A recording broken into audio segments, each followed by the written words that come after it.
Today we're going to be talking about the hidden risks of eating soy. When it comes to healthy eating, soy is often marketed as a superfood, a plant-based protein alternative that's good for your body and the planet. But beneath all of this lies a much more complicated truth. While soy has its place in our diets in many cultures, modern soy consumption, particularly in the West, may come with a host of concerns that are worth understanding. From genetic modification to hormonal disruption, we want to dive today into why eating soy might not be as healthy as you've been led to believe. The problem with genetically modified soy, or one of the biggest issues with it, is that the majority of these crops are genetically modified. In fact, about 90 to 95% of soybeans grown in the United States are genetically engineered. And these modifications are designed to make soy crops resistant to herbicides like glyphosate, the active ingredient in Roundup weed killer. And while this might seem like a win for agricultural efficiency, it actually has a lot of troubling implications for both our health and the environment. Glyphosate exposure has been linked to a variety of health concerns, including endocrine disruption, cancer, and gut microbiome imbalances. And when you consume products made from genetically modified soy, you're also potentially ingesting residual glyphosate. And over time, this can accumulate in your body, contributing to a whole host of chronic health concerns. And I will link to an episode that I have done in the past where I interviewed Dr. Stephanie Seneff, who is an MIT professor, and she specializes in glyphosate and the knowledge about the dangers of it. So I'm going to be linking to that in the show notes today. This is episode 212. Additionally, genetically modified organisms are often associated with monoculture farming practices which deplete soil nutrients, harm biodiversity, and contribute to ecological imbalances.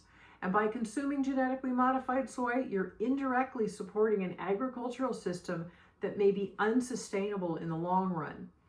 Phytoestrogens are hormonal disruptors in disguise. Soy is rich in phytoestrogens, which are plant-based compounds, and they're mimicking the hormone estrogen in the body.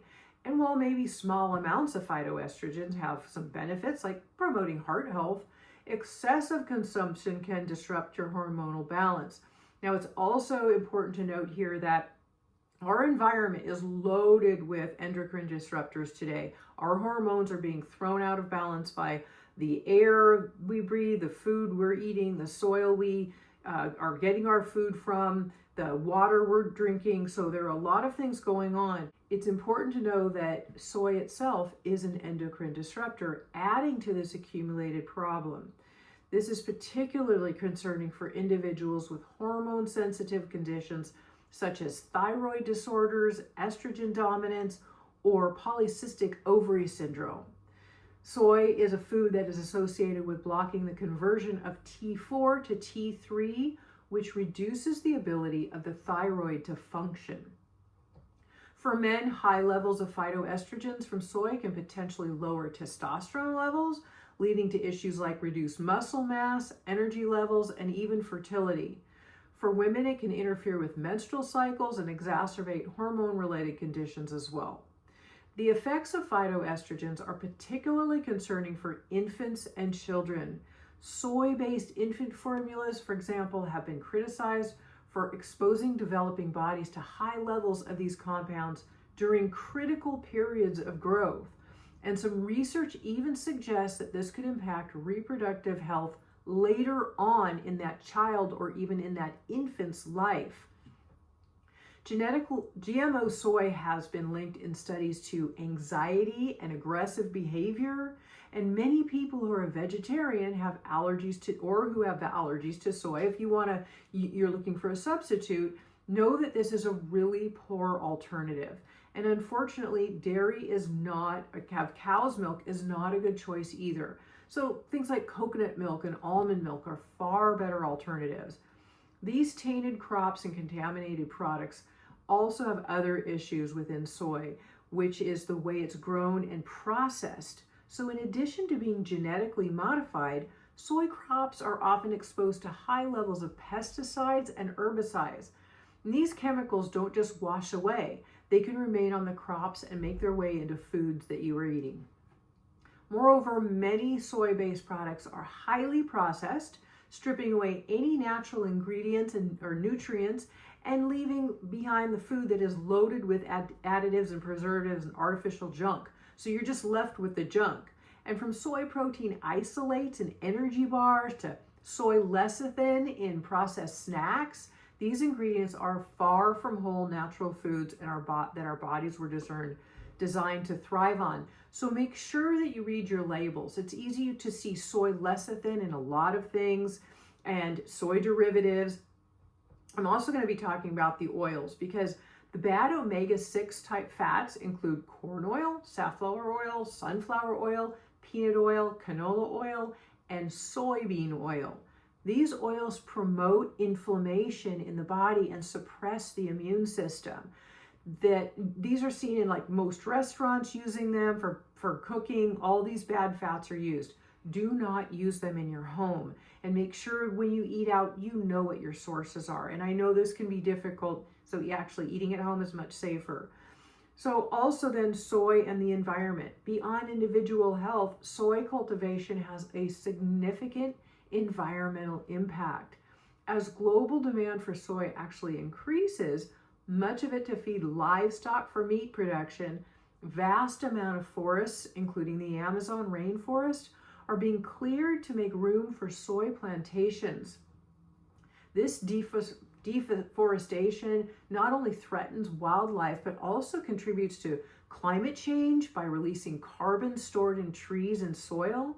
And even for those who consume soy as a plant-based alternative to meat, it's worth questioning whether the environmental cost of mass soy production actually aligns with the sustainability goals often associated with plant-based diets.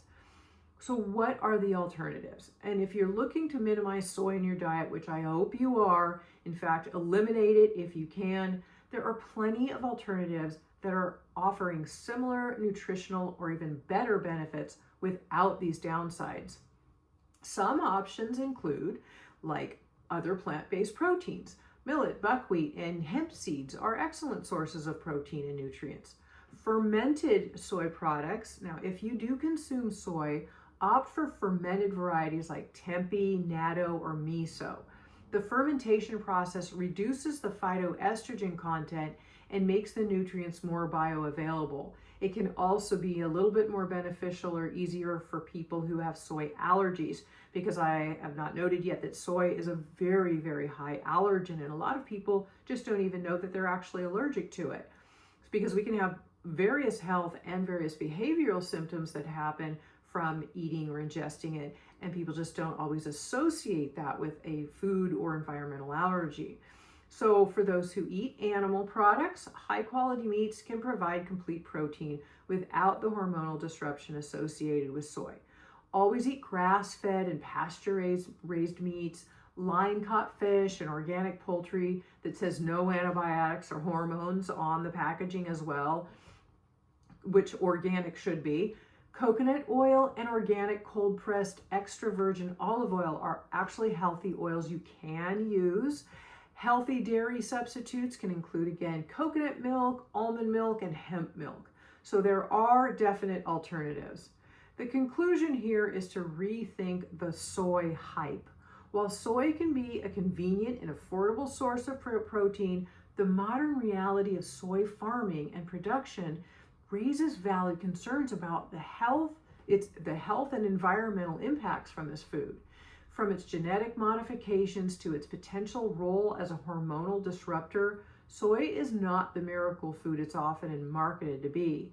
So by choosing alternatives or consuming soy in moderation, if you have to, and opting for organic, non-GMO, and fermented varieties when you do, then you can make informed choices that support both your health and the planet.